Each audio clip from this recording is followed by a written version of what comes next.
rub in those sticker tires. So now, once again, very slow. Assume that Jack is counting on something that they've planned very carefully. Lower gear to get off the line. Pace begins to pick up. He's in the proper position, as is the rest of the field. And here we go. Boy, look at the jump he gets with that start.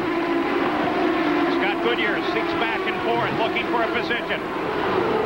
Michael Andretti comes up inside Scott. DeFerrin, very brave, coming up on the back of Gordon. And DeFerrin comes side by side with Gordon. So that car must be working. Christian Fittipaldi gets caught a little out on that corner. Here's the trouble spot again. A little better for DeFerrin this time. Al Unser Jr. not nearly as aggressive. Stays behind him.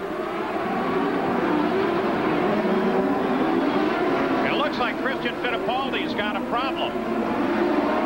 Flat right rear tire. He's obviously been hit by somebody or has made contact. There's the outer rim of the tire. That may cause a yellow. They don't clear that up. Boy, Jimmy Vassar took a real pitch coming into the final turn before the pit straight. You now ride with Bobby Rahal. Rahal third. That's Vassar just ahead. Oh, he has a run on him. Down the back straight, 170 miles an hour. This is an extended braking zone. Longer on the brakes here. Long straight run before the slow corner here. 35 miles an hour. Look at Vassar accelerate away.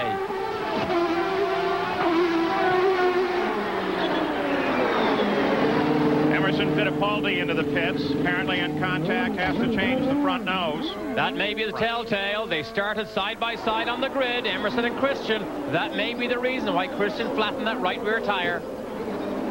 What was that, front nose as opposed to tail nose? He changed the nose.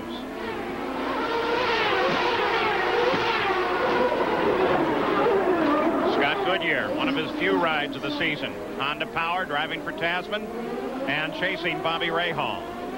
Order is Villeneuve, Vassar, Rahal, Goodyear, and Michael Andretti.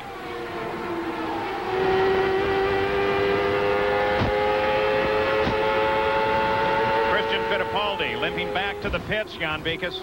Yes, he came in. It was a pretty routine stop once he got here, but both Fittipaldis on pit road after the conclusion of the first lap. Of course, he lost all of his time trying to get back here. The Walker crew was quick, but unfortunately all the time lost on the racetrack, Paul. Okay, and Emerson knows a Christian tire. They started in the same road. Does that tell you something? Little family problem there? Christian hasn't had a good weekend here. His engine blew up in the early moments of qualifying yesterday and didn't get a time that he thought he deserved. Look how bumpy it is here on the acceleration run to the notch, or out of the notch. The notch being chicane number 2. Again, the turn back on to the pit straight. Al Unser Jr. not showing the aggression that we saw out of him in the first attempt at starting here. Fastest part of the racetrack. Just under 180 miles an hour. Right here before he stands on that brake pedal.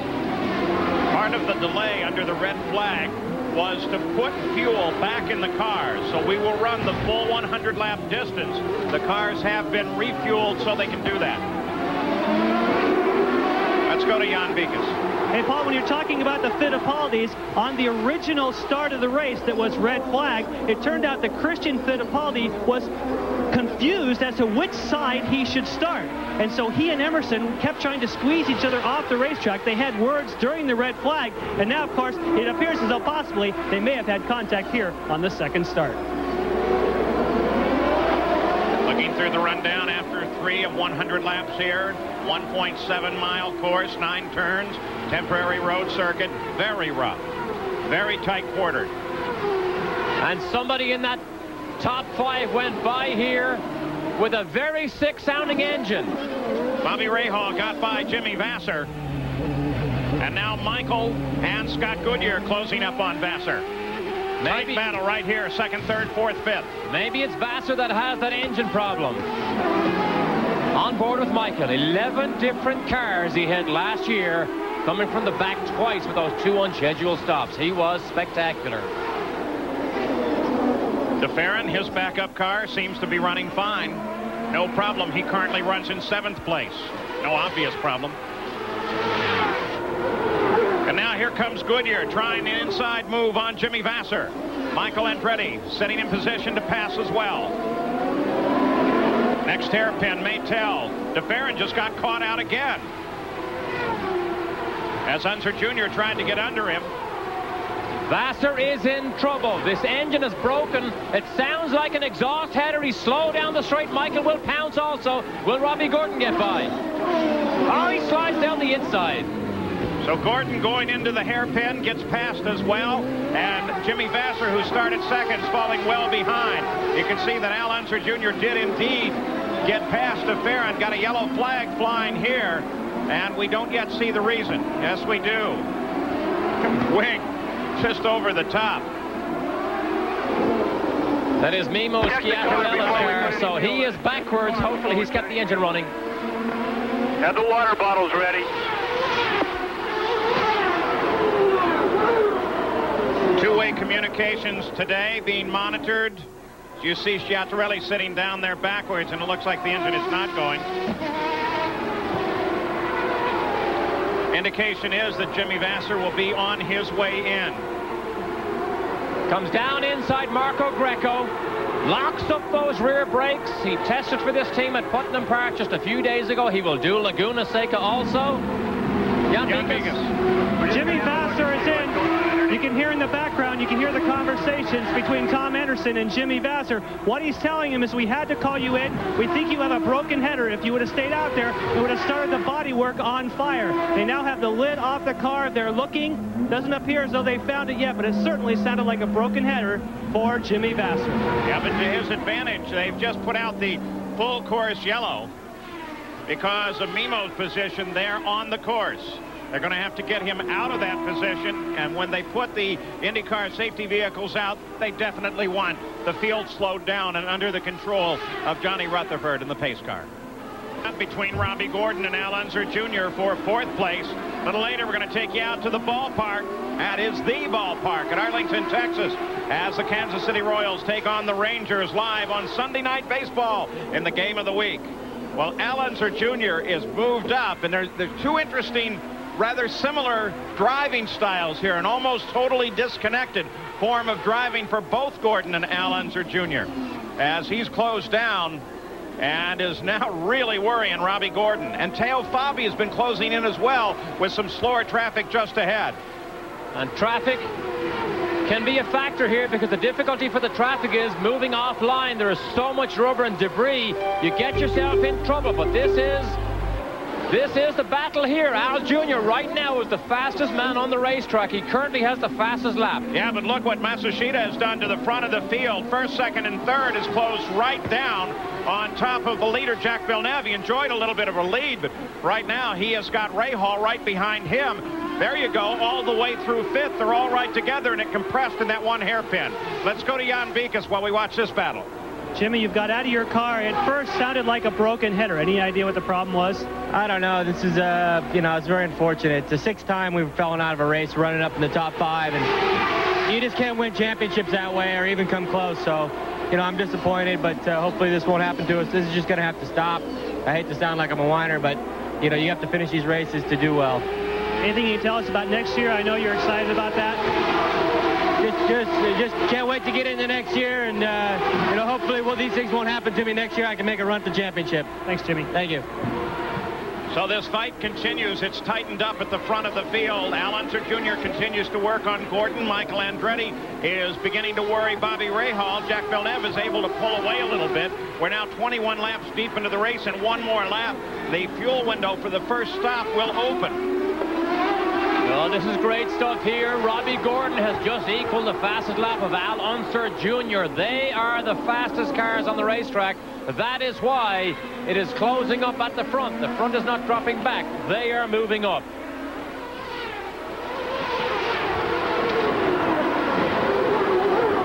Oh, this is great under braking, Paul. Look at this.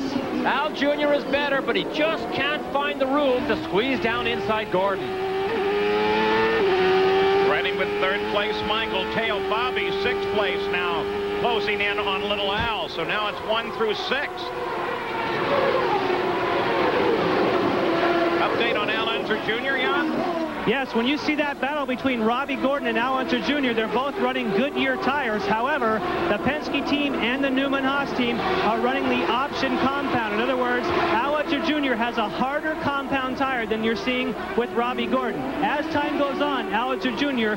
should be able to apply more pressure on Robbie Gordon. Boy, Michael Andretti is working hard trying to get around Rahal. Great battle here and a great battle just behind him. Oh, this is great. Michael is all over the place trying to catch Rahal. Took a lunge down the inside, you saw it. Then the car began to get away from him. And he does it. He gets down under the inside. I find that hard to believe. I would have thought he lost it. Well, he almost did lose it. It looked to me as if he was virtually out of control. The engine went quiet. He was locking up the rear brakes, but he managed to pull it off. Now, can he reel in Jacques Villeneuve? So Michael Andretti around to second into pursuit. By the way, Gilles de Ferran has managed to close up a bit on Teo Fabi. And now Al Unser Jr. around Robbie Gordon, and he chases Rahal. Here's the pass, Michael and Rahal. See him slip and slide down the inside, just about gets enough traction. Rahal is forced to the outside. Robbie Gordon still has the position here, but Al Unser Jr. under acceleration made the move and passed him. Now he attacks Rahal. You can get a good view of de Ferran there as he closes in. So does Scott Pruitt. I think de Ferran is doing a good job back there for a car that he has hardly sat in. That car will have Honda power next year. Honda engines will power Jim Hall's cars for Gilles de Ferran next season. They're all strung together. Paul Tracy has just joined the back of that battle from 9th. So 2nd through 9th running together, Gary Gerald. Paul Tracy has just indicated that he feels his car is working very, very well, but the frustration is beginning to show a bit. He says, I just can't get by anybody. The congestion factor back where he is has got him hamstrung for the moment. The drivers here, as you've indicated, you have to be aggressive, but you got to be somewhat cautious at the same time. So it's a controlled aggression. And as this race winds on, it's going to be very interesting to see who pushes the envelope a little further, takes the bigger risk. Well, in Paul's case, he's not getting by, not for trying. He's right there. Robbie Gordon. By the way, we have two-way communications with Gordon, two-way communications between the pit and Scott Pruitt, and two-way communications with Michael Andretti and the pits. Those frequencies should get active here in a second. Gordon tries it. Well, what happens there? That's Rahal on the pit road as he comes off, almost loses it on the approach. 80-mile-an-hour speed limit. Gary Gerald, he's there. He was concerned about the rear tires going off. They've indicated through radio conversation they may go up on tire pressure in the front. They may also make a wing change. There it is. Jimmy Prescott at the right front, and Rahal is gone. That's a quick stop, Paul. Under 12 seconds. Great stop. In the last 4 races held here in Canada, Rahal has finished second 3 different times. Twice at Toronto and in '93 here in Vancouver. And you just got a quick glimpse of the Diamond Vision, which is at the end of the pit lane here. So all the teams down at the beginning of the pit lane can actually watch their drivers in battle here. And look at the man in battle here. Michael is reeling in Jacques Villeneuve. That space really is where Rahal came out. Scott Pruitt runs back in 7th position. Slower car to the inside. Doesn't appear to be a factor. Pruitt in 7th, Jan Beekes.